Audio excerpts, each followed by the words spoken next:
O, game. May announce lang ako.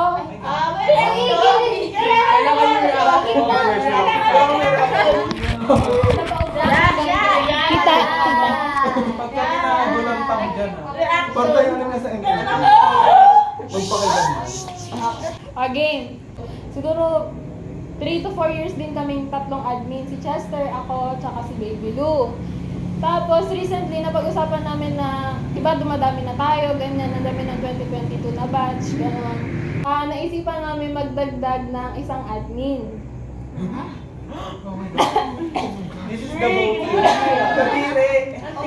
So, ang gagawin na namin formal na admin, bali kasama namin si Chester, ako, tapos si Baby Lou, at ang baga na nating admin, Ira!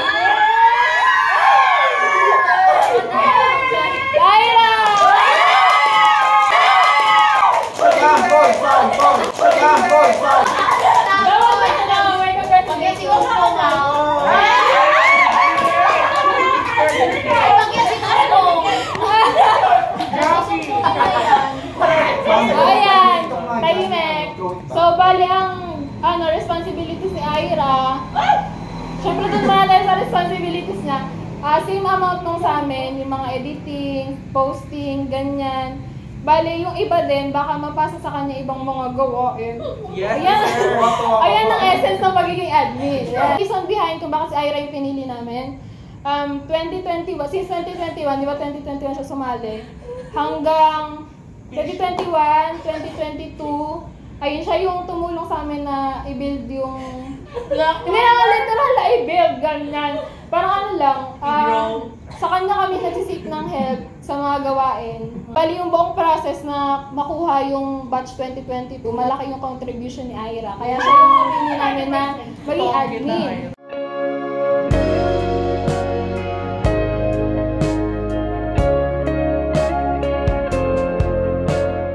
And then yun, sa responsibilities ni Ira, bali, kung ano yung nakikita yung ginagawa namin, nag-arrange ng practice, nagde-decide ng roles, ganyan. May ganun na rin siyang power, yung decide ng roles, costume, location, lahat ng ginagawa namin, may ganun na rin siyang power. Siyempre, admin na rin siya.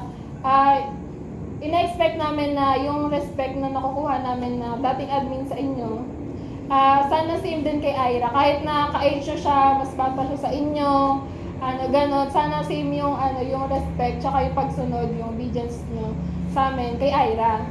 And ayun din, kung ano yung magiging decision, kasama siya lagi. Bali, yun, basta admin na talaga siya. Hindi naman siguro mahirap ibigay yung respect. Pagka may nabalitaan akong binabasa si Ira, ayaw niya sumunod sa kanya, ha? Basta sige tayo. Tapos ayun, ayun lang